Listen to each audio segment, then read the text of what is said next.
ज्ञानेन्द्रलाई पनि भुटानको स्ट्याटसमा बस्ने हरेक परिवर्तनले म चाहिँ भारतले मेरो भूमिका हुनुपर्छ, मेरो खटनपटनमा हुनुपर्छ भनेर उले शासनमा पनि चाहन्थ्यो, जनमत सङ्ग्रहमा पनि चाहन्थ्यो, 46 सालमा पनि चाहन्थ्यो, माओवादीले सशस्त्र आन्दोलन गर्दा पनि चाहन्थ्यो।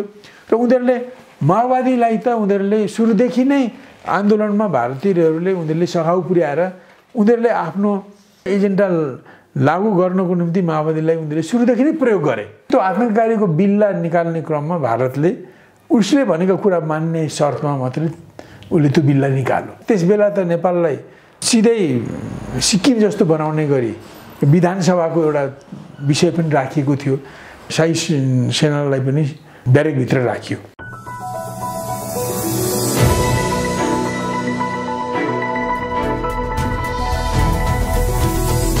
हिमाल अनलाइन टिभी। पूर्व उप प्रधानमन्त्री नेकपा मालेका महासचिव सीपी मैनाली हुनुहुन्छ। मैनालीजी स्वागत छ यहाँलाई। बहुत धन्यवाद। नेपालको राजनीतिमा 12 बुद्धे दिल्ली सम्झौता अहिले पनि चर्चाको विषय बनेको छ। विक्रम सम्वत 2062 साल मङ्सिर 7 गते तत्कालीन 7 राजनीतिक दल र नेकपा माओवादी बीच दिल्लीमा 12 बुद्धे सम्झौता भएको थियो। पछि पूर्व प्रधानमन्त्री बाबुराम भट्टराईले भने वास्तवमा 12 बुद्धे सम्झौता नेपालको लागि दुर्भाग्यपूर्ण रहेको छ, त्यो दिल्ली सम्झौता खारेज गर्नुपर्छ भनेर पनि भने। अहिले पनि यो दिल्ली सम्झौताको चर्चा भइरहेको छ। वास्तवमा त्यो 12 बुद्धे दिल्ली सम्झौताका 12 बुँदाहरू के थिए त्यो हामीले गुगलमा सर्च गरेर अझै पनि हेर्न सक्छौँ। ती 12 बुँदाहरू, यो 12 बुद्धे दिल्ली सम्झौता किन भयो, यसको पछाडिको उद्देश्य के थियो, त्यो नेपालमा नभएर दिल्लीमै किन भयो? गम्भीर प्रश्न हो र यसको जवाफ जनताले खोजिरहेकै छन्। तपाईले जुन प्रश्न गर्नुभयो, वास्तवमा देशमा बाह्य प्रभाव र हस्तक्षेप सहितका 3टा डेमोक्रेटिक आन्दोलन र परिवर्तन भएका छन्। मैले यो शब्द विशेष गरी जोड्न चाहे। जहिले पनि ती 3टा परिवर्तनलाई खालि प्रजातान्त्रिक परिवर्तन, राजनीतिक परिवर्तन मात्रै भनिन्छ।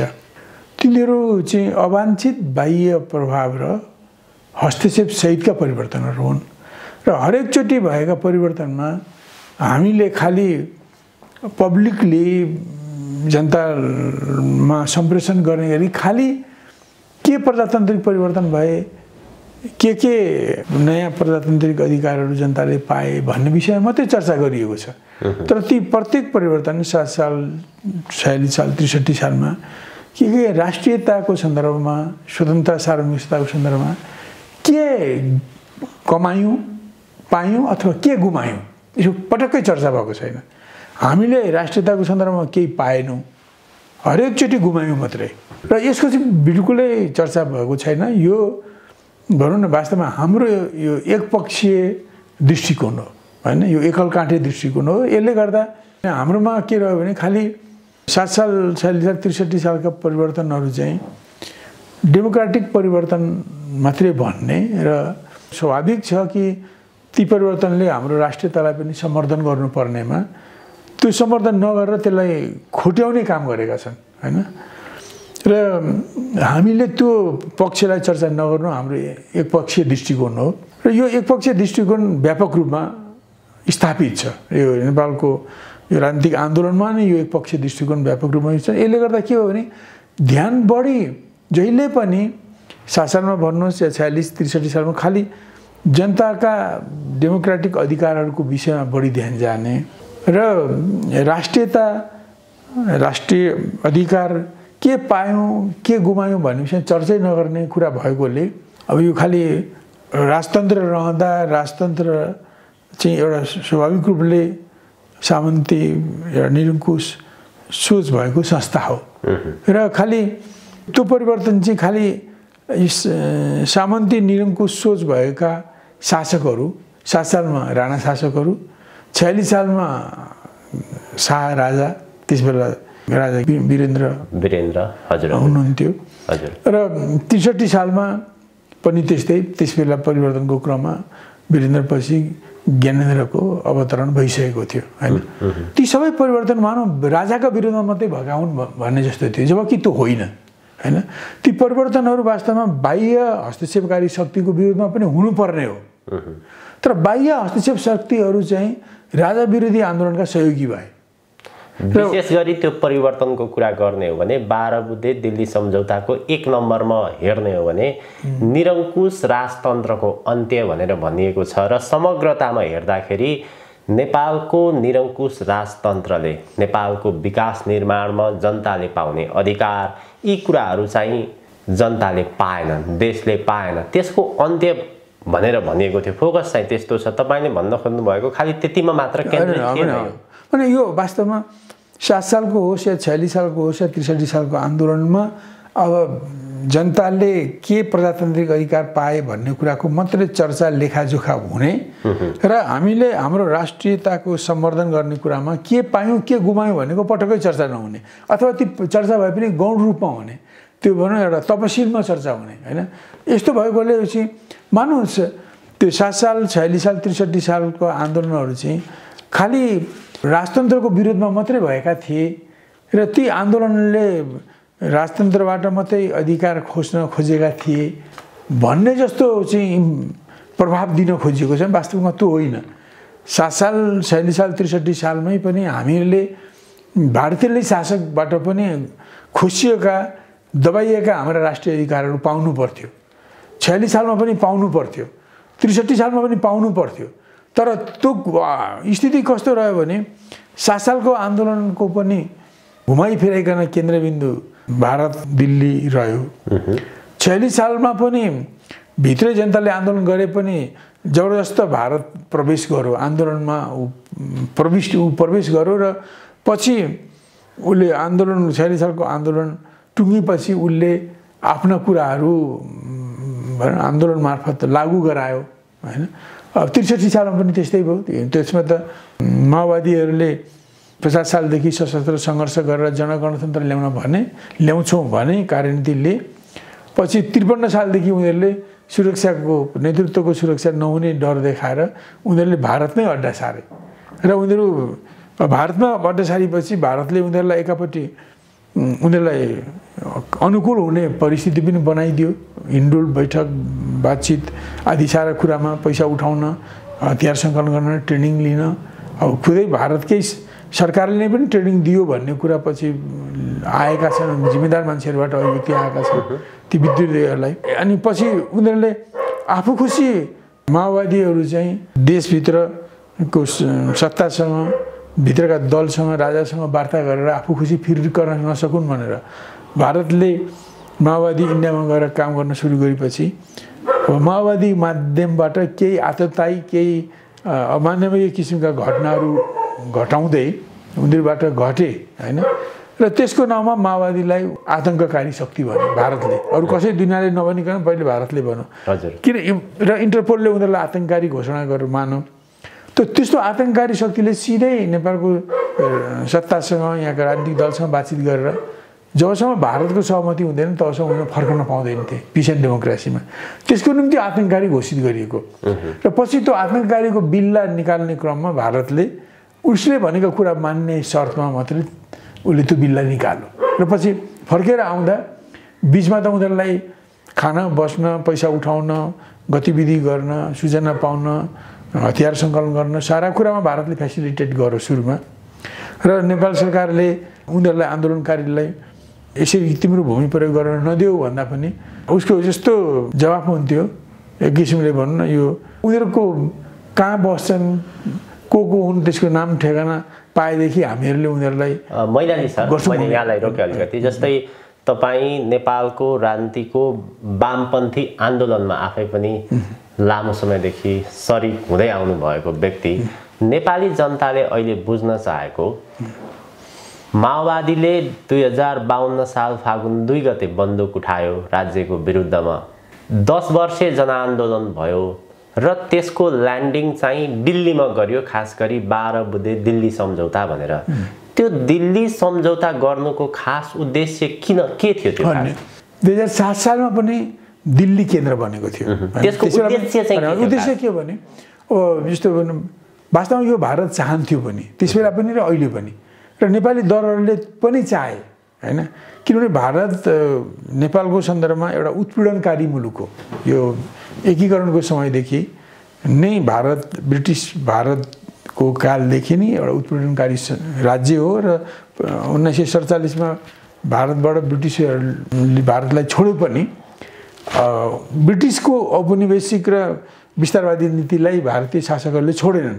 मैले यति भनौँ कि उनीहरू त्यहाँ ल्याएर आफ्नो अनुकूल हैन, यो 7 सालमा पनि आन्दोलनलाई सघाउ गरे जस्तो गरेर त्यो आन्दोलनको माध्यमबाटै उनीहरूले आफ्नो प्रभाव र हस्तक्षेप नेपालमा छिराउने र त्यसमार्फत त्यसबेला त नेपाललाई त्यो मार्फतबाट सिधै सिक्किम जस्तो बनाउने गरी विधानसभाको एउटा विषय पनि राखिएको थियो। त्यसबेलाको त झन् विचित्रको के थियो भने पछि यो 12 मुदेमा त नेपाली पक्षहरू माओवादी 7 दल पनि सबै 7 दल गएको होइनन्। हामीलाई त थाहा पनि थिएन, हामी वाम मोर्चामा भए पनि हामीलाई त्यसमा कुनै सूचना पनि थिएन, जानकारी पनि थिएन। त्यहाँ 7 दलको तर्फबाट नेपाली काङ्ग्रेस गयो, डेमोक्रेटिक काङ्ग्रेस गयो, अरू मधेसी दलहरू गए, तर वाम मोर्चालाई खबर गरिएको थिएन। हामी त्यसमा जानकार छैनौँ, त्यो 12 मुदेको विषयमा हामी जानकार छैनौँ। पछि गरेर आएपछि पनि अब त्यहाँ हाम्रो त्यसबेला सायद कि वाम मोर्चाबाट त्यसमा अध्यक्षता कृष्णदास श्रेष्ठको थियो, त उहाँलाई एक्लै लगेर उनलाई हस्ताक्षर गराए। जबकि वाम मोर्चाको बैठक पनि भएको छैन, 12 मुदेमा के छ भनेर छलफल गरेर वाम मोर्चाले त्यसलाई समर्थन गर्ने, विरोध गर्ने अथवा आलोचनात्मक समर्थन गर्ने केही निर्णय नै नगरिकन उहाँको हस्ताक्षर लियो हैन। त्यसकोमा हामीले पछि त्यसबेला देखिएको एउटा 3 नम्बरको बुँदामा हामीले भन्नाले नेकपा माले, राष्ट्रिय जनमोर्चा, नेकपा किपाले त्यसको विरोधमा हामीले पत्रकार सम्मेलन पनि गऱ्यौँ कि चुनावको बेलामा शाही सेना या माओवादी सेनालाई कुनै भरपर्दो युएनए अथवा कुनै भरपर्दो मित्र सेनाको सुपरिवेक्षणमा राख्ने भनेको थियो।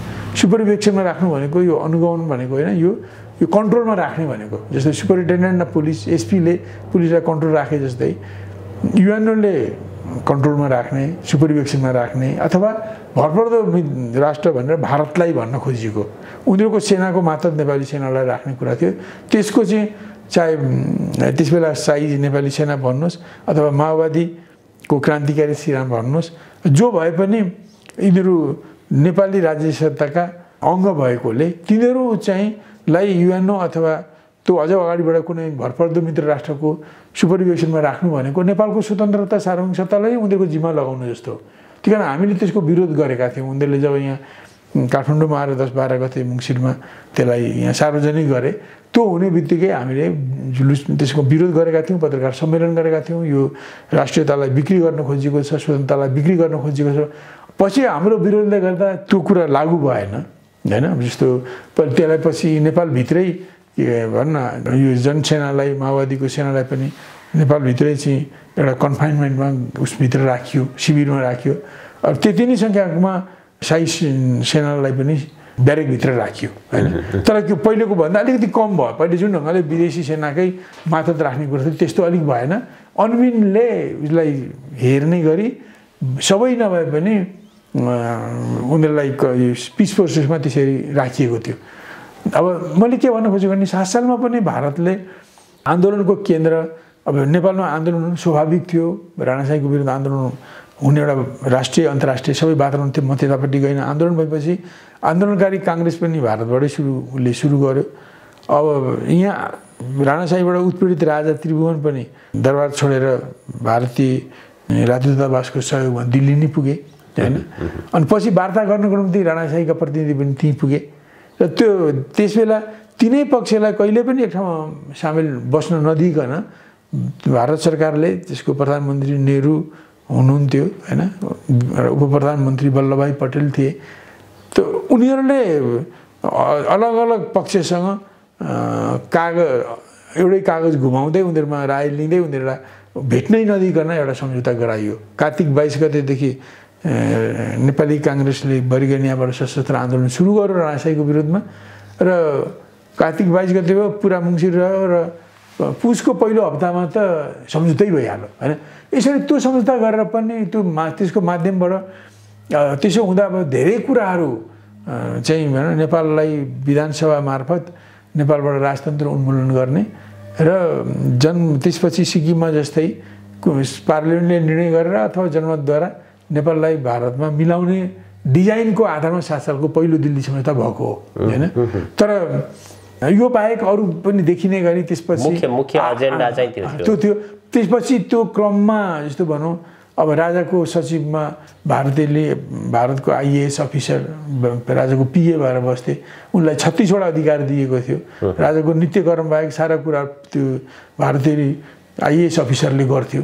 अब यसरी राजालाई त्यसरी कन्ट्रोल गरिएको थियो। क्याबिनेटलाई कन्ट्रोल गर्न तत्कालीन भारतीय राजदूत चाहिँ क्याबिनेट बैठकमा बस्ने स्थिति बनाएको थियो हैन। पछि 2008 सालमा मातृप्रसाद कोइराला प्रधानमन्त्री हुँदा उनीहरूले भारतीय सैनिक मिसन ल्याइयो नेपाली सेनाको पुनर्गठन गर्ने नाममा। तर उद्देश्य त्यसको धेरै थियो। उनीहरूले पुनर्गठन गरेर सेनाको सङ्ख्या 45,000बाट 8-9 हजारमा झारेपछि त्यो सेना ती केही विशेषज्ञहरूलाई पठाएर अरू सबै त्रिभुवन एयरपोर्ट खन्नको लागि आएका प्लेन कोटमा आएका इन्डियन आर्मीहरू 300-400 आर्मी र त्यसरी आएका अरू 500 भारतीय सेनाहरूलाई चीनसँगको उत्तरी चेकपोस्टमा उनीहरूलाई तैनात गरियो, जसलाई चाहिँ राजा महेन्द्र र कीर्तिमती बिष्टले 2026 सालको जेठ असारतिर त्यो 17 ठाउँबाट उनीहरूलाई भारत पठाउने काम भयो। चेकपोस्टलाई हटाइयो। यसकारण त्यसबेला पनि सम्पूर्ण डिजाइन चाहिँ नेपाललाई विधानसभा मार्फत राजतन्त्र हटाउने र त्यसपछि विधानसभा पार्लियामेन्टले जन्मसङ्ग्रह गर्ने निर्णय गराउने, जन्मसङ्ग्रह मार्फत चाहिँ नेपाललाई सिक्किम जस्तै भारतको प्रान्तमा मिलाउने डिजाइनद्वारा ती काम भएका थिए 7 सालमा। र मैले त्यति भनौँ यसलाई चाहिँ राजा महेन्द्र पनि बाबु राजा त्रिभुवनसँग गएको हुनाले यी सबै डिजाइन थाहा भएको हुनाले उनी त्यसमा असहमत बनेर नेपाल चाँडै फर्केर उनले विधानसभाको एक शब्द पनि पब्लिक विरोध नगरिकन त्यसलाई परसार्दै तुवाइदिए र नेपाल बाँच्यो। त्यसकारणले मैले राजा महेन्द्रलाई एउटा राष्ट्रवादी हुन् र पृथ्वीनारायण शाहको नेतृत्वमा त्यसबेला नेपाली जनताको सहभागितामा नेपालको एकीकरण सुरु भयो हैन। पछि विक्रमीको 1801 सुरु भएको 1872 मा गएर सुगौली सन्धिबाट त्यो एक किसिमले टुङ्गो लाग्यो हैन, समान सन्धिबाट। अब र दोस्रो राजा देशको अस्तित्वको निम्ति महत्त्वपूर्ण भूमिका खेल्ने अरू त्यसपछिका कतिपय निरङ्कुश राजा प्रधानमन्त्री श्री तिनहरूले पनि कतिपय देशको स्त्री वृद्धि गर्ने केही काम गरेका छन्, यो नगरेका होइनन्, म त्यता पनि होइन।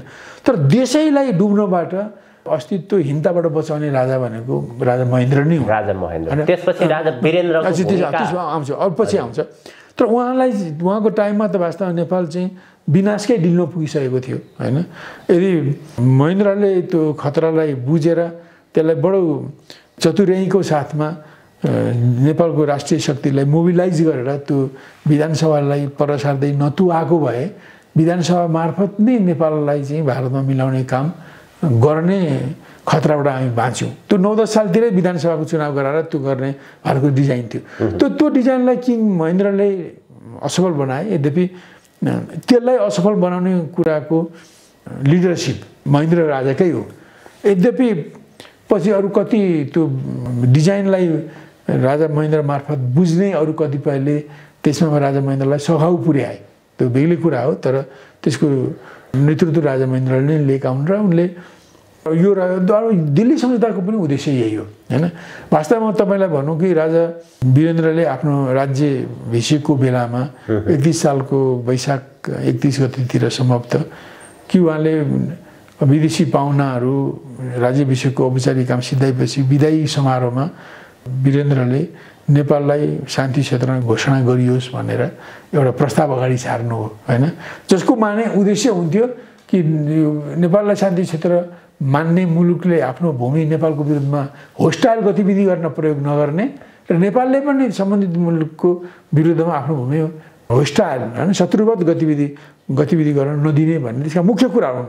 अरू कुराहरू भन्दा पनि सबभन्दा महत्त्वपूर्ण कुरा हो यो नेपालको एक्जिस्टेन्ससँग अस्तित्वसँग गाँसिएको कुरा थियो हैन त्यो कुरा ल्याएर अन्य धेरै कुराहरूमा नेपालको राष्ट्रियतालाई सबल बनाउने किसिमका काम गरेर राजा वीरेन्द्रले पनि नेपालको महेन्द्र त्रिभुवन राजा पृथ्वीनारायण शाहले एकीकरणमा नेतृत्व गरेको नेपाल महेन्द्रले विलिन हुनबाट जोगाएको नेपाललाई को स्वतन्त्रतालाई सुदृढ गर्ने काममा वीरेन्द्रको पनि अत्यन्त ठुलो योगदान छ पछि पनि अब राजा ज्ञानेन्द्र एउटा दुर्घटनापछि आएपछि पनि राजा ज्ञानेन्द्रलाई पनि सार्क सम्मेलन बङ्गलादेशमा भएको टाइममा यसको अलिकति पछाडिको कारण छ दरबार रहिन्जेलसम्म नेपाललाई भारतमा विलय गराउन नसक्ने अवस्था भयो त्यो देखियो त्यति मात्रै होइन यसको त्यसै कारणले 2058 साल जेठ 19 गते दरबार हत्याकाण्ड हो त्यति मात्रै होइन ठिक छ पछि ज्ञानेन्द्रलाई पनि भुटानको स्ट्याटसमा बस्ने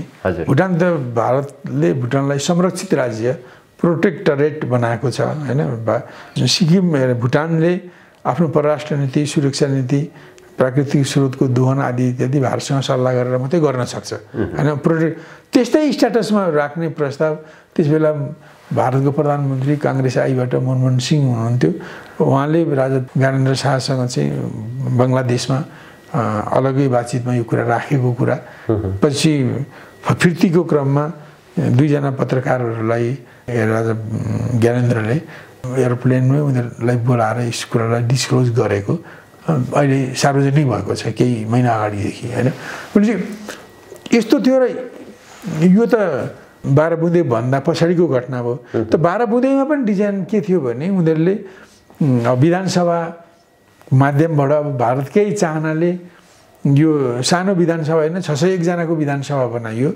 राजनीति नबुझेका भारत पुरो इन्डियन तत्त्वहरूले भनेको मान्ने मान्छेहरू र उचालिने मान्छेहरूको जमात बढाएर उनीहरूले आफ्नो इन्ट्रेस्ट अनुसारको संविधान ल्याउन खोज्दा पनि अब केही कुराहरू उनीहरूको इन्ट्रेस्ट अनुसार भए पनि जम्मै उनीहरूको इन्ट्रेस्ट अनुसार नहुँदा भारतको इन्ट्रेस्ट अनुसार नहुँदा भारतले अहिलेसम्म नेपालको संविधानलाई स्वागत गरेको छैन यद्यपि यो संविधानमा नेपालभित्र हाम्रै पनि कयौँ कुराहरूमा आपत्तिहरू विरोधहरू छँदैछन् हैन अब यो विदेशीहरूकै इन्ट्रेस्टमा धेरै कुराहरू बनेको छ यो संविधान तर त्यो संविधान पनि भारतले आफ्नो पूर्ण इन्ट्रेस्टमा नबनेकोले गर्दा त्यसको विरोधमा नाकाबन्दी गरेर हैन 2072 सालको संविधान जारी गरेपछि 5-6 महिना हामीले नाकाबन्दी भोग्नु पर्यो त्यसकारण मैले भन्न खोजेँ यो भारतले 7 सालको मात्रै होइन 46 सालको मात्रै होइन 62-63 सालको र त्यहाँदेखि लिएर आएर 72 सालसम्म संविधान बनाइन्जेलसम्म चाहिँ भारतले आफूलाई नै नेपाली आन्दोलनको हेडक्वार्टर बनाउन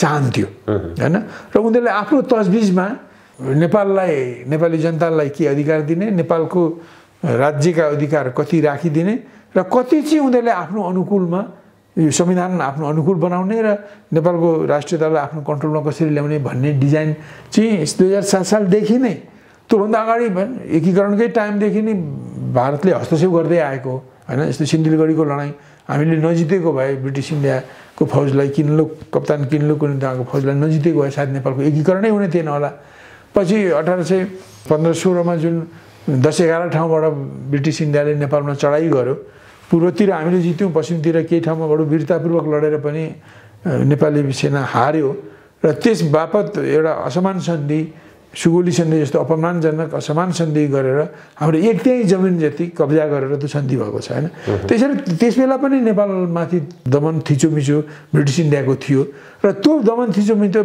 ब्रिटिसहरूले भारत छोडे पनि भारतीयहरूले नै दिल्लीमा बडा शासन गरे पनि उनीहरूले पनि त्यो थिचोमिचोलाई रोकेका छैन हालसालै मात्रै 76 सालको कार्तिकमा 16 गते उनीहरूले हाम्रो 600 वर्ग किलोमिटर जमिन पश्चिमी ब्यास क्षेत्रको जमिनलाई उनीहरूले आफ्नो नक्साभित्र पारे र त्यसको विरोध गरिँदा 76 सालको कार्तिक 21 गते उनीहरूको विदेश मन्त्रालयको प्रवक्ताले घोषणा गर्यो हामीले सिमानामा हेरफेर गरेका छैनौँ र यो सिमानाभित्र देखाएको जमिन भारतको सोभरेन टेरिटोरी सोभरेन सार्वभौम भूमि हो भनेर उनले दाबी गर्यो अहिलेसम्म त्यो विषयमा वार्ता गर्न उनीहरू तयारै भइरहेका छैनन् नेपालले जति प्रयत्न गरे पनि यो जहिले पनि जस्तो भारतले जहिले पनि नेपालमा हुने राजनीतिक परिवर्तनहरू भारतको खटन पटनमा हुनुपर्छ उनीहरूको व्यवस्थापनमा हुनुपर्छ भन्ने कुरा हो मैले यहाँ भन्नु जस्तो राजा वीरेन्द्रको टाइममा अब एउटा आन्दोलन निरङ्कुशता विरोधी भिट्टुको भुट्टोलाई फाँसी दिएर मारिएको पाकिस्तानी घटनाको विरुद्धमा आन्दोलन गर्ने क्रममा एउटा निरङ्कुशता विरोधी आन्दोलनमा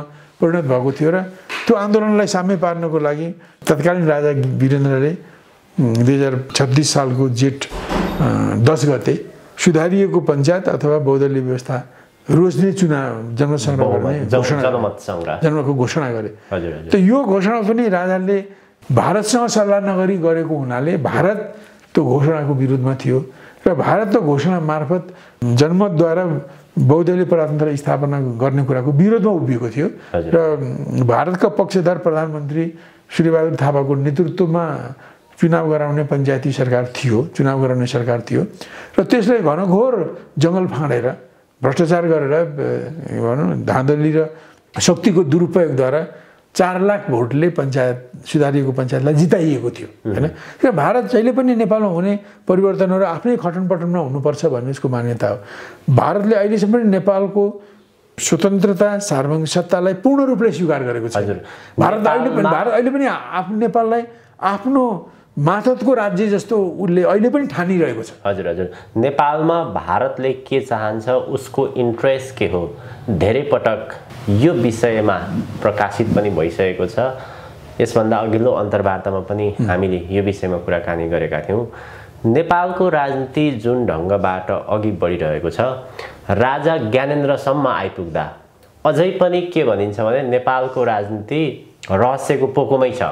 ज्ञानेन्द्र शाह वंशका अन्तिम राजा भए, तर उनी अन्तिम राजा हुनुभन्दा अगाडि 2063 साल वैशाख 10 गते राजा ज्ञानेन्द्र र तत्कालीन 7 दल बीच 5 बुँदे सहमति भएको थियो र 11 गते वैशाख 11 गते 2063 साल ज्ञानेन्द्र शाहले सम्बोधन गर्नुभयो। त्यो 5 बुँदे सहमतिमा के थियो खास कुरो, त्यो 5 बुँदे सहमतिको पोको किन खोलिएन? अब एउटा मैले अघिल्लो हामीले सुरु गऱ्यौँ, अलिकति केही कुरा भन्नु बाँकी छ, म त्यसले टुङ्ग्याएर तपाईँको दोस्रो प्रश्नमा आउँछु।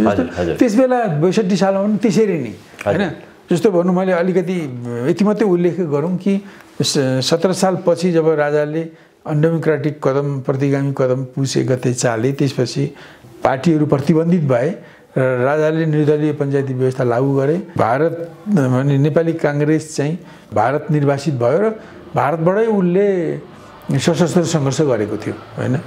तर के भने एउटा अलगै अन्तर्राष्ट्रिय परिस्थितिमा चीन भारतको सीमा युद्धको क्रममा भारतले सहयोग गर्न त्यो आन्दोलनलाई, नेपाली काङ्ग्रेसको सशस्त्र आन्दोलनलाई थेक्न नसक्ने स्थिति र चीनले पनि अब नेपालमाथि बाह्य शक्तिले हस्तक्षेप गरे, हामीले त्यसलाई ठुलो हेरी बस्दैनौँ भन्ने छन्नीको वक्तव्य आएपछि भारत पछि हट्यो र त्यो 18-19 सालमा त्यो रोकियो। पछि बिपी छुटेर 24-25 सालमा छुटेपछि परिस्थिति यस्तो बनाऊ कि उनी फेरि भारत निर्वासित भए र फेरि दोस्रो पटक सशस्त्र आन्दोलनको सुरुवात गरे उनले 27-28-29 सालतिर हैन। र त्यो पनि भारतबाट गरिएको थियो। तर त्यसपछिको घटनामा भारतमा दुईटा जुन घटना भए विवेकले देख्नुभयो, एउटा बङ्गलादेशको काण्ड भयो जहाँ पश्चिम पाकिस्तानको सैनिक शासन र निरङ्कुश तन्त्रको विरुद्धमा लड्ने क्रममा पूर्व पाकिस्तानमा जुन केन्द्रीय सरकारको निरङ्कुश तन्त्र सैनिक शासन थियो त्यसको विरोधमा डेमोक्रेसीको निम्ति लड्ने आन्दोलन चाहिँ त्यो पछि प्रान्त छुट्याउने हैन, पूर्व पाकिस्तानलाई स्वतन्त्र गर्ने आन्दोलनमा बदलियो र बङ्गलादेश बनाउने एउटा छुट्टै मुलुक बनाउने आन्दोलन भयो, जसमा भारतले सिधै 50-60 हजार आफ्नो सेना पठाएर सेना आन्दोलनमा प्रवेश गराएर उसले पाकिस्तानको अङ्गभङ्ग पनि गर्यो र पूर्व पाकिस्तान अथवा बङ्गलादेश जन्मियो। यो कुरालाई बिपीले देख्नुभयो, भोग्नुभयो। अब सिक्किमको 71 को कुरा हो यो। अब 75 तिर सिक्किममा पनि त्यहाँको राजा छोग्याल राजतन्त्रको विरुद्धमा डेमोक्रेसीको निम्ति आन्दोलनलाई भारतले सहयोग गर्यो र पछि त्यहाँ विधानसभाको चुनाव गराइयो। विधानसभा मार्फत विधानसभाले त्यहाँको छोग्याल राजतन्त्रलाई उन्मूलन गर्यो। त्यसपछि जनसङ्ग्रहको नाटक गरेर सिक्किमलाई भारतको 23वां प्रान्त त्यसबेला घोषणा गर्यो। यो पनि बिपीले देख्नुभयो।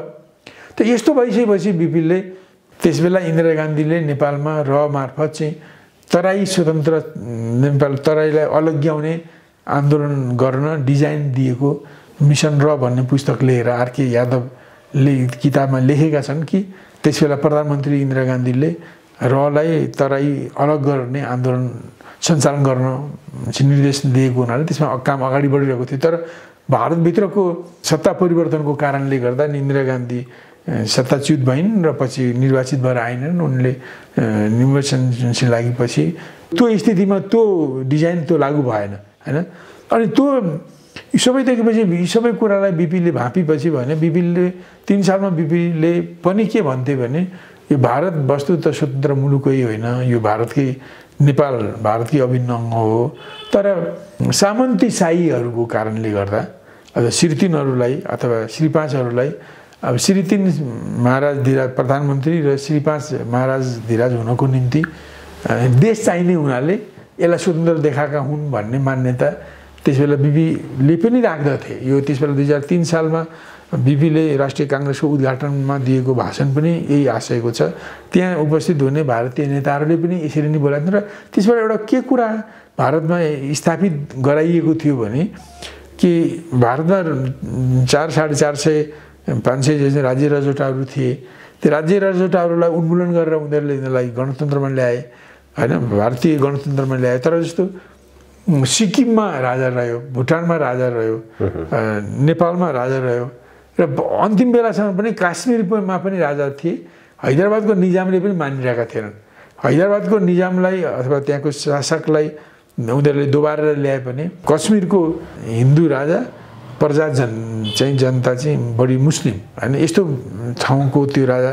त्यहाँबाट एउटा स्थिति यस्तो बन्यो कि केही गैर जिम्मेदार उच्छृङ्खल मुसलमान तत्त्वहरूले अलिक विद्रोह भड्काएपछि त्यहाँ हरिशङ्कर देवलाई आफ्नो राज्यको सुरक्षाको डर भएपछि भारतसँग सहयोग माग्दा भारतले के आधारमा सहयोग गर्ने भनेर सिक्किमलाई चाहिँ भारतीय प्रान्तमा गणराज्यमा मिलाउने तर उसलाई स्वायत्तता दिएर मिलाउने भनेर केही स्वायत्तता दिएर कि सिक्किमको अलग प्रान्तै भए पनि उसको अलग झन्डा रहने हैन, उसको अलग संविधान रहने, उसको अलग पार्लियामेन्ट रहने र इन्डियन पार्लियामेन्टले पारित गरेको कुरालाई जति कुरालाई काश्मीरको पार्लियामेन्टले स्वीकार गर्छ त्यति मात्रै काश्मीरमा लागू हुने र काश्मीरमा जायज जथा जग्गा जमिन किन्न चाहिँ कश्मीर बाहेक बाहिरका भारतीयले पनि नपाउने हैन, यस्ता कयौं स्वायत्तताहरू राखिएको त्यो सहित कश्मीरलाई भारतमा मिलाइयो।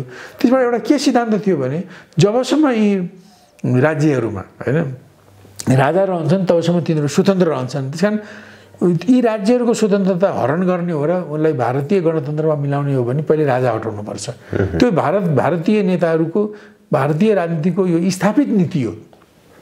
यो नीतिलाई नेपालका कयौं राजनीतिज्ञहरूले पनि अथवा राजनीतिक नेताहरूले पनि यसलाई स्वीकार गरेका थिए सुरुमा। त्यसकारण डरमर्दो स्थिति थियो नेपालको हैन 7-8 सालतिर। त्यही आधारमा नै उनीहरूले विधानसभा मार्फत पहिले राजतन्त्र उन्मूलन गर्ने, राजतन्त्र उन्मूलनपछि देश नेपाल भन्ने भूखण्ड देशको लागत राख्दैन, अब यो यसलाई भारतमा मिलाउनु थियो। तर इतिहास हाम्रो त्यस्तो होइन। हामी कहिले पनि हामी भारतवर्षको मातहतका मुलुक होइनौँ, हामी हिमवत खण्डका मुलुक हौँ र कहिले पनि भनौँ न स्थायी रूपमा कुनै उत्तर या दक्षिणकोबाट हाम्रो मुलुक कहिले पनि उपनिवेश भएन हैन, निरन्तर हामी लडिरह्यौँ हैन। कहिले कुनै मुलुक कुनै राज्यको अलिकति बढी दादागिरी चल्नु बेग्लै कुरा हो, तर नेपाल त्यसरी उपनिवेश स्थायी उपनिवेश कहिले पनि भएन हैन। त्यसै कारण हामी स्वतन्त्रता दिवस मनाउँदैनौँ, प्रजातन्त्र दिवस मनाउने एउटा बेग्लै कुरा हो। हामी स्वतन्त्रता दिवस मनाउने किन हामी कहिले पनि परतन्त्र भएका थिएनौँ, किन स्वतन्त्र दिवस मनाउने हो। यस्तो भएको हुनाले नेपाल जहिले पनि स्वतन्त्र सार्वभौम भएर रहेको मुलुक हो। तर पनि नेपाललाई पनि भारतका राज्य 450 राज्य सरह चित्रित गर्दै नेपाल पनि अलग यसकारण छ कि नेपालमा राजा छ। त्यही कारण राजा नहटिकन नेपाललाई आफ्नो टेरिटोरीमा आफ्नो गणतन्त्रमा आफ्नो राज्यमा मिलाउन सकिन्न भन्ने भारतीय नेताहरूको स्थापित नीति भएकोले जहिले पनि उनीहरूको टार्गेट राजा नै हुने गरे।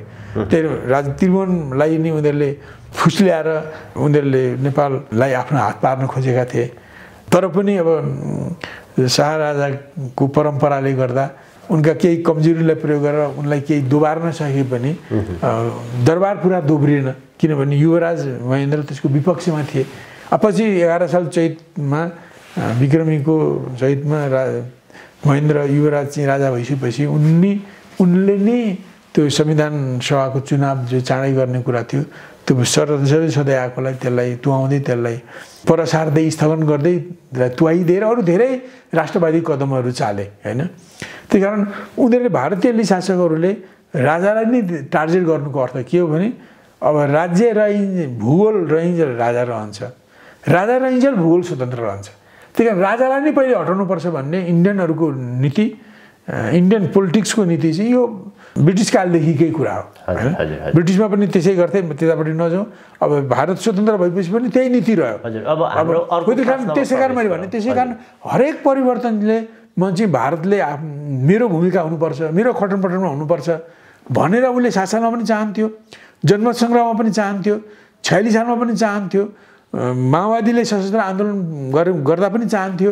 र उनीहरूले माओवादीलाई त उनीहरूले सुरुदेखि नै आन्दोलनमा भारतीयहरूले उनीहरूले सघाउ पुर्याएर उनीहरूले आफ्नो एजेन्डा लागू गर्नको निम्ति माओवादीलाई उनीहरूले सुरुदेखि नै प्रयोग गरे हैन। अब कति हदसम्म उनीहरू प्रयोग भए कति भएनन् त्यो हामीले विश्लेषण गर्ने कुरा हो।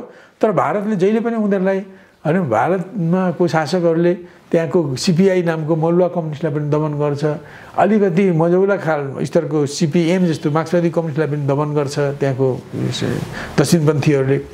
पछि एमएलले नक्सलबाडी आन्दोलनपछि आयो त्यसलाई पनि उसले हिंसात्मक दमन गर्यो। पछि फेरि त्यस क्रममा त्यहाँ भारतीय कम्युनिस्ट पार्टी माओवादी आयो, अब पनि अहिले पनि त्यो भारतसँग लडिरहेको छ, त्यसलाई पनि दमन गरिरहेछ। यसरी दमन गर्ने भारतले नेपालका माओवादीहरूलाई चाहिँ ज्वाइँलाई पाले जसरी भारतमा राख्यो हैन। कहिले कहिले तर्साउनु र कन्ट्रोलमा ल्याउनु बेग्लै कुरा हो, तर बेसिकल्ली भारतले उनीहरूलाई प्रयोग गरेर उनीहरूको उद्देश्य शान्ति क्षेत्रको प्रस्ताव जब 31 सालमा राजा वीरेन्द्रले ल्याउनु भयो त्यसको प्रस्तावको पनि उद्देश्यलाई 120वटा भन्दा बढी विश्वका मुलुकहरूले नेपाललाई त्यसलाई समर्थन गरे, तर भारतले कहिल्यै समर्थन गरेन। किनभने भारत चाहिँ भारतभित्रैबाट नेपालमा कथित क्रान्ति गर्ने, राजाको विरोधमा काम गर्ने शक्तिलाई हुर्काउने र त्यो शक्तिलाई अगाडि सारेर नेपालबाट राजतन्त्र हटाउने र नेपाललाई सकेसम्म सिक्किम जस्तो भारतमै विलय गर्ने, सकिन्न भने पनि नेपाललाई भुटान जस्तो प्रोटेक्टरेट बनाउने भारतको स्थापित नीति हो हैन। त्यसै कारण बीपीलाई उनीहरूले पहिले प्रयोग गरे हैन। तर जब बीपीले सिक्किम बङ्गलादेशबाट सिक्नुभयो र उहाँले अब भारतमा बसेर आन्दोलन गर्दा न त मेरो पार्टी रहन्छ, न त मेरो व्यक्तित्व रहन्छ, न त देश रहन्छ। त्यसकारण म भारतमा बसेर ठुलो आन्दोलन गर्दिनँ भनेर 2033 सालको पुष 16 गते उनले नेपालमा आउने निर्णय गरे। नेपाली काङ्ग्रेसका उनी बाहेक प्राय जम्मै यसको विरोधमा थिए, तर उनले त्यसमा आँट गरेर दुशासी भएर उनी आए। यो बीपीको अत्यन्त ठुलो कदम थियो, जसले राजा महेन्द्र वीरेन्द्र पछाडि यो बीपीको भूमिका महत्त्वपूर्ण छ। उनले भारतमा बसेर आन्दोलन गरेको भए उनलाई शेख मुजिबर रहमानलाई प्रयोग गरे जस्तै प्रयोग गर्ने, पछि लेन्दु दोर्जेलाई जस्तै उनलाई जरुरी बनाएर नेपालको विलय गराउने काम गर्न सक्थे हैन।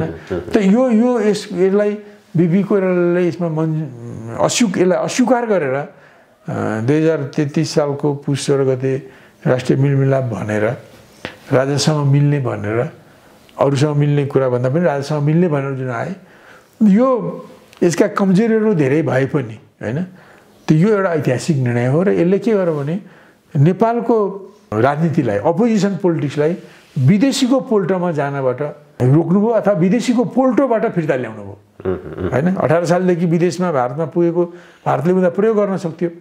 अब त्यो कुरालाई पछि ज्ञानेन्द्रलाई एउटा परिस्थितिवश उनले गद्दी छोड्नुपर्ने स्थिति आएपछि पनि उनलाई धेरै अफर भारतले पनि नगरेको होइन हैन। तपाईँ हाम्रोमा आएर बस्नुहोस्, पुरै सुरक्षा भिल्ला सारा दिन्छु भन्दा पनि उनले नेपालको शाहको प्रसङ्ग आइसकेपछि उनले राजगद्दी के कारणले छोड्नु पर्यो र अहिले पनि जो 5 बुँदेको कुरा आउँछ नि, ज्ञानेन्द्र शाह र तत्कालीन शाह दल बीच भएको 5 बुँदे सहमति आज पनि किन रहस्यको पोखमा छ?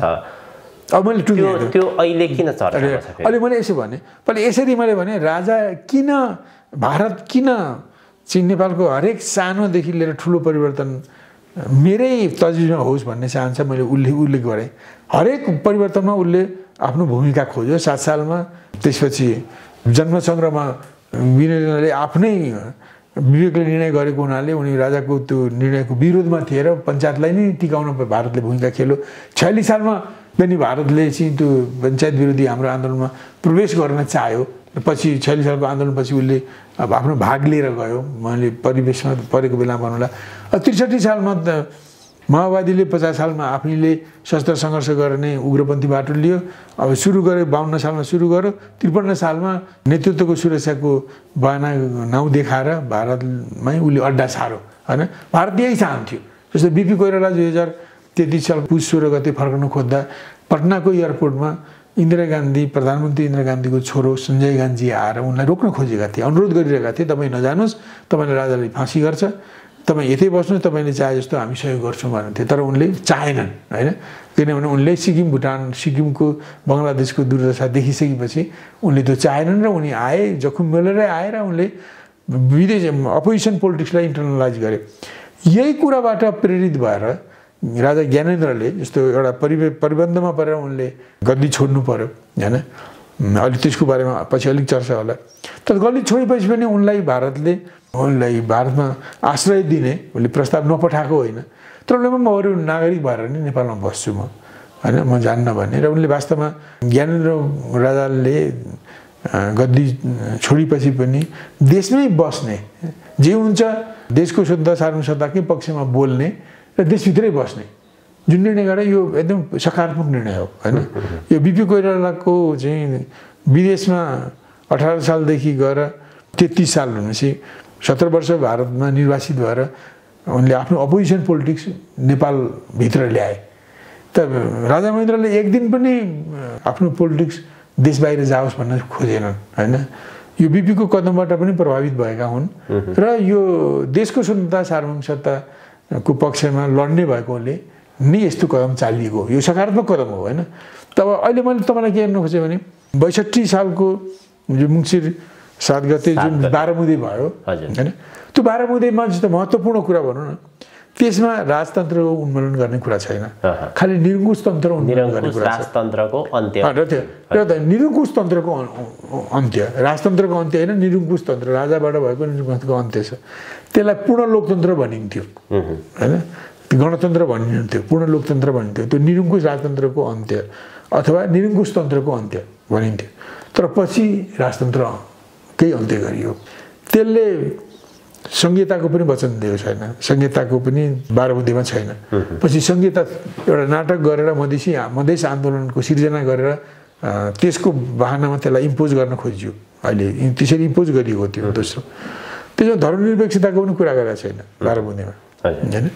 बरु अघि भने चुनावको टाइममा माओवादी सेना र शाही सेनालाई युएनको अथवा कुनै भरपर्दो मुलुकको सुपरिवेशनमा राख्ने कुरो थियो, जसलाई नेकपा माले सहित अरू दलहरूले विरोध गरेका हौँ हामीले हैन। यस्ता कुराहरू देशमा छन् हैन। र पछि गएर यही तर्जमा जब 12 मुदेपछि आन्दोलन भयो, त्यो आन्दोलनको क्रममा 2063 सालको 8 गते एउटा राजाले एउटा वक्तव्य जारी गरे वैशाख।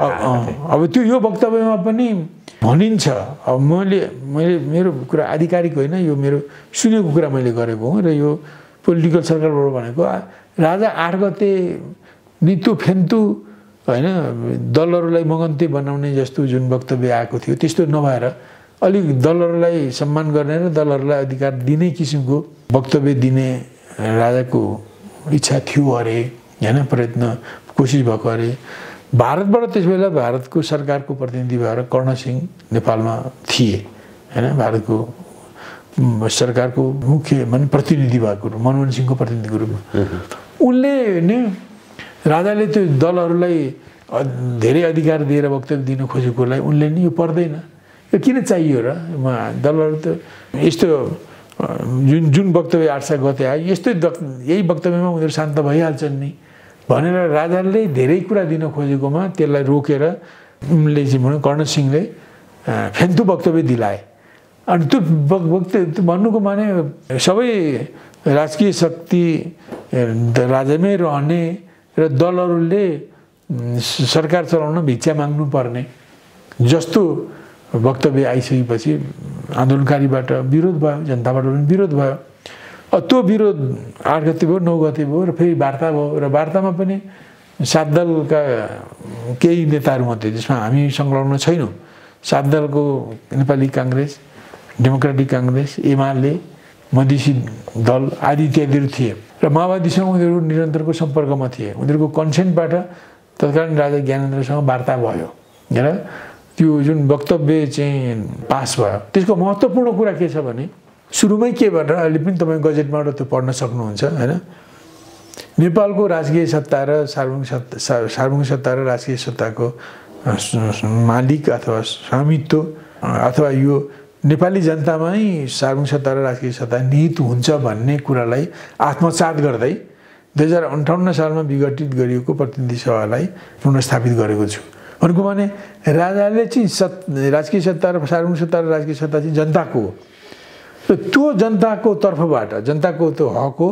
त्यसलाई आत्मसात गर्दै हैन जनताको तर्फबाट मैले यो पार्लिमेन्ट पुनर्स्थापना गरेँ भनेर 58 सालमा विघटित भएको पार्लिमेन्टलाई स्थापना गरेका छन् भनेपछि उनले राजकीय सत्ता र सार्वभौमिक सत्ता जनतामा जाने कुरो त 47 सालमै राजा वीरेन्द्रले मानेका हुन् तर पछि संविधान घोषणा गर्दा राजा वीरेन्द्रले खल्तीबाट एउटा कागज निकालेर हामीमा निहित सार्वभौमिक राजकीय सत्ताको प्रयोग गरी बक्सदै हामीबाट चाहिँ नेपाल अधिराज्यको संविधान 2047 जारी गरी बक्सेका छौँ भनेर राजकीय सत्ताको मालिक दरबार हो भन्ने कुरा 47 सालमा राजाले स्थापित गरेका थिए किङ वीरेन्द्रले नै यद्यपि सार्वभौमिक सत्ता चाहिँ नेपाली जनतामा निहित हुन्छ भन्ने कुरा त्यहाँ स्वीकार गरेको थियो तर यो एक कदम अगाडि बढेर 63 सालको वैशाख 10 गते राजकीय सत्ता सार्वभौमिक सत्ता र राजकीय सत्ता दुवै नेपाली जनतामा निहित रहन्छ भन्ने कुरालाई आत्मसात गर्छु भनेर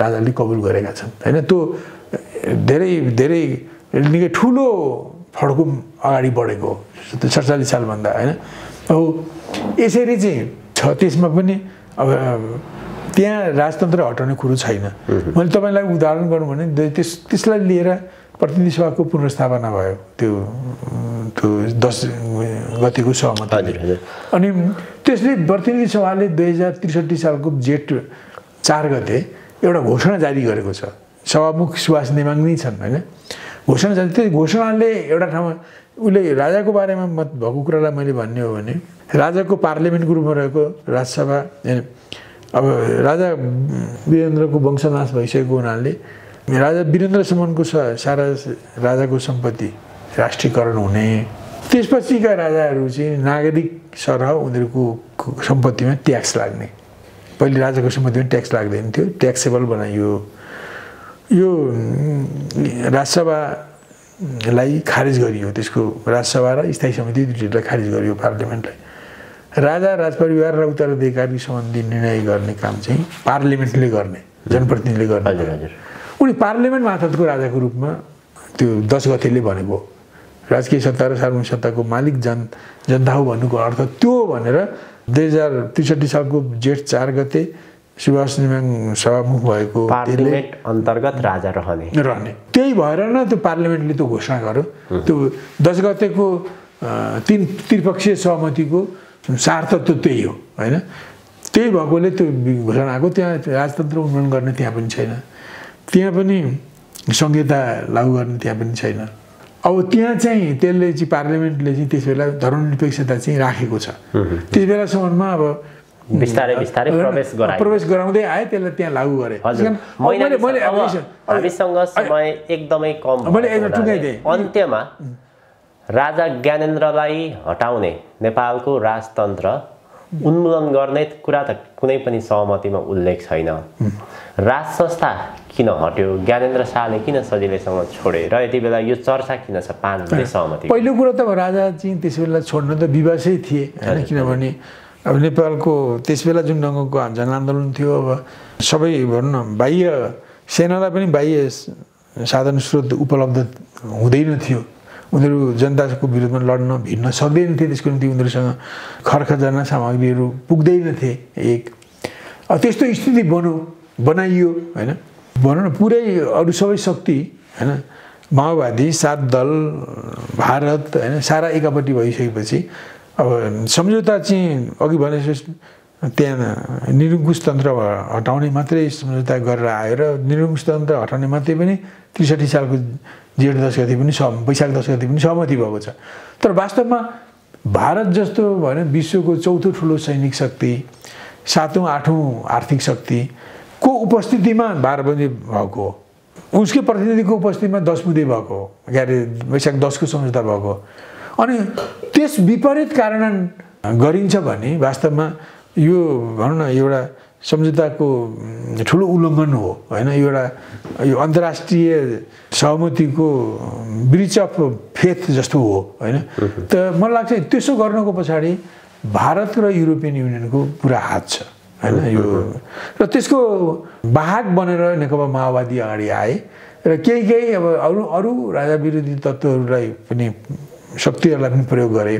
तर मुख्य रूपमा होइन नेपालमा राजतन्त्रको विरोध नभएको होइन, हो विरोध भएको पनि हो, राजतन्त्रका धेरै दुर्गुण पनि रहे, अनडेमोक्रेटिक पनि रह्यो, आफ्नो ठाउँमा छ।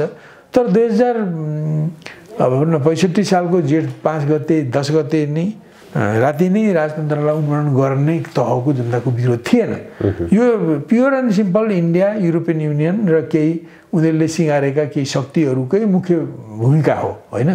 त्यसकारण त्यहाँ यदि त्यसरी उन्मूलन गर्ने चाहिँ सम्झौता यदि जुन 12 बुँदे गर्यो त आफैमा 12 बुँदे एउटा हस्तक्षेप हो, भारतको हस्तक्षेप हो। नेपालका शक्तिहरू नेपालको आन्तरिक मामलामा भारतले आफ्नो तत्त्वावधानमा उसको आफ्नो खटनपटनमा जुन सम्झौता त्यहाँ भयो त्यो आफैमा हस्तक्षेप हो। त हस्तक्षेपै भए पनि भारत पनि संलग्न भएको कुरा पनि जो होइन, यद्यपि सिक्युरिटी काउन्सिलको मेम्बर त छैन तर पनि दक्षिण एसियाको ठुलो मुलुक होइन, शक्तिशाली मुलुक होइन। अब त्यो संलग्न भएको चाहिँ सम्झौता नै कार्यान्वयन हुन्न, उल्लङ्घन गरिन्छ भने दुनियाँमा केलाई विश्वास गर्ने? त्यही कुरो वैशाख 10 गतेको सम्झौता पनि त्यहाँ पनि राजाको उन्मूलन छैन। अघि मैले भने पूर्ण लोकतन्त्रको कुरा छ र यो संविधान त्यस पुनर्स्थापित संविधानले गरेको घोषणाले त स्पष्ट राजा चाहिँ पार्लियामेन्ट मातहतको राजा, नागरिक राजा रहन्छ भन्ने कुरा लेखा छ त्यहाँ होइन। अब यसलाई उल्लङ्घन गरेर चाहिँ माओवादीलाई अगाडि सारेर यसलाई उन्मूलन गर्ने काम चाहिँ भारत र युरोपियन युनियनको बलमा भएको हो। र भारत भनेको काङ्ग्रेस आईको भारत होइन। र अब मैले लास्टमा भन्यो भने पछि मैले यति भनौँ कि 2063 सालको माघ 1 गते चाहिँ अन्तरिम संविधान लागू भयो। अन्तरिम संविधान लागू भएपछि एमालेको सिट बराबर सिट चाहिँ अनिर्वाचित सांसद माओवादी पार्टीबाट भए, अरू आन्दोलनकारी दलहरूबाट पनि अनिर्वाचित सांसद भए, म पनि अनिर्वाचित सांसद भएर पार्लियामेन्टमा गएँ, वाममोर्चाको अरू साथीहरू पनि गए होइन। त यसरी आएपछि यो अन्तरिम व्यवस्थापिका संसद भनेर जसलाई भनिन्थ्यो त्यसमा 64 सालको सुरुमा मलाई लाग्छ डेट मैले सम्झिनँ, अब यो जेठ असार साउनतिर हुनुपर्छ, माओवादीले तत्काल गणतन्त्र घोषणा गर्ने कुरा लिएर पार्लियामेन्ट अवरुद्ध गर्यो। बुझ्नुहोस्, 1 महिनाभन्दा बढी माओवादी पार्टीले तत्काल गणतन्त्र घोषणा गर्नुपर्छ, सङ्घीय लोकतान्त्रिक गणतन्त्र घोषणा गर्नुपर्छ भनेर उसले सदन अवरुद्ध गर्यो। यो पनि इन्डियाको सह पाएर गरेको। पछि यहाँका प्रमुख दलहरू हामी त्यसमा संलग्न छैनौँ र भारतका प्रतिनिधिहरू इम्बेसी मार्फत बसेर उनीहरूले एउटा फैसला गरे कि तत्काल भनेको 64 सालमैको सुरुमै नेपाललाई सङ्घीय लोकतान्त्रिक गणतन्त्र घोषणा गरियो। र त्यसको कार्यान्वयन चाहिँ संविधान सभाको निर्वाचन भएको पहिलो बैठक, संविधान सभाको पहिलो बैठकका दिन त्यसलाई कार्यान्वयन गर्ने भनियो। र त्यसबिचको राष्ट्र प्रमुख को भन्दा त्यसबिचको राष्ट्र प्रमुख त्यसला गिरिजाप्रसाद कोइराला थिए। उनले नै राष्ट्र प्रमुखको काम गर्ने भनेर उनी प्रधानमन्त्री कम राष्ट्र प्रमुख को रूपमा भएर उनले विदेशी राजदूतहरूको ओदाको प्रमाणपत्र लिने सारा काम उनले नै गर्थे होइन। अथवा प्रधानमन्त्रीले राष्ट्रपतिले गर्ने काम उनले नै गर्थे।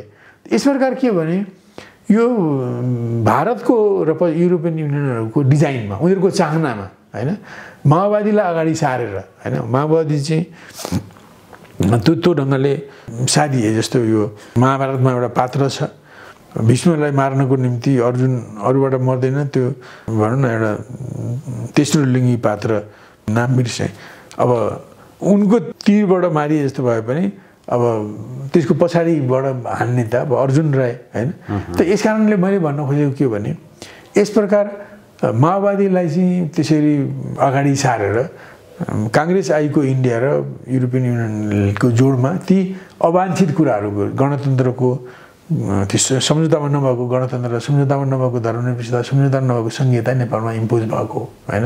अब संहिता इम्पोज गर्न त यहाँ योजनाबद्ध ढङ्गले मधेसको आन्दोलन उठाइयो। त अर्को एपिसोडमा भन्नुलाई त्यो आन्दोलन उठाइएको हो, म त्यसको चश्मदीद गवाह छु म हैन। त्यसमा कृष्ण सिटौलाको भूमिका छ त्यसमा। हजुर हजुर, मधेस आन्दोलनको विषयमा, संहिताको विषयमा अर्को एपिसोडमा, आजको एपिसोडलाई यही अन्त गर्दै मैले यसो भन्छु। अन्त यसरी चाहिँ अर्काको भनौँ विदेशीहरूको नेपाली जनताको विरोधलाई प्रयोग गर्दै विदेशी शक्तिहरूको जोडबलमा माओवादीलाई अगाडि सारेर यो काम भएर यदि त्यसो गरेका सबैले नेपाली जनतालाई फाइदा गरेको भए होइन, यो गणतन्त्र आएको राजतन्त्र हटाएको कुराले फाइदा गरेको भए, संहिताको कुराले पनि फाइदा गरेको भए, धर्मनिरपेक्षताले पनि फाइदा गरेको भए त्यति धेरै आलोचना हुन्न थियो होला।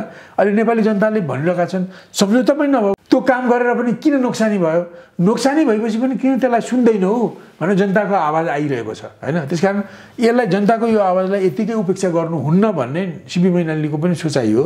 हाम्रो पनि त्यसलाई कति हदसम्म कसरी नेपाली जनताको आवाजलाई सम्बोधन गर्ने, कति हदसम्म त्यसलाई एड्रेस गर्न सकिन्छ नेपालीले सोच्नुपर्छ। अहिले त वास्तवमा देश अव्यवस्थाको खाडलमा गयो, देश बाह्य शक्तिको चर्को हस्तक्षेपको खाडलमा गएको छ। त्यो खाडलबाट निकाल्नुको निम्ति नेपालमा सबै देशभक्त कम्युनिस्टहरू, देशभक्त वामपन्थी प्रजातन्त्रवादी, देशभक्त राष्ट्रवादीहरू ज्वलन्त राष्ट्रिय समस्याहरूको, ज्वलन्त राष्ट्रिय समस्याको देशमुखी समाधानमा एकजुट हुने र विदेशमुखी भएको राजनीतिलाई करेक्सन गर्नको निम्ति एकजुट हुने, विकृत भएको राजनीतिलाई शुद्धिकरण गर्न एकजुट हुने, यस्तो किसिमले चाहिँ देशभक्त शक्तिहरूले अगाडि सरे भने मात्रै होइन जनताको आवाजलाई यथोचित ढङ्गले होइन, जे भन्नु त्यो जस्ताको तस्तै नहोला तर यथोचित ढङ्गले अब ऐतिहासिकतालाई मध्यनजरमा राख्दै एउटा सहमतिको आधारमा एउटा त्यसको सम्बोधन गर्न सकिएला होइन जनताको जुन उठिरहेका छन्। र पछि अर्को चरणमा हामी कसरी यो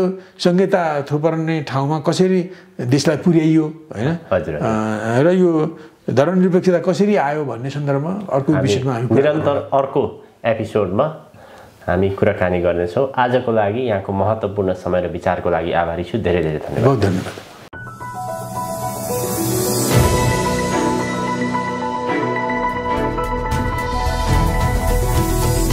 हिमाल अनलाइन टिभी।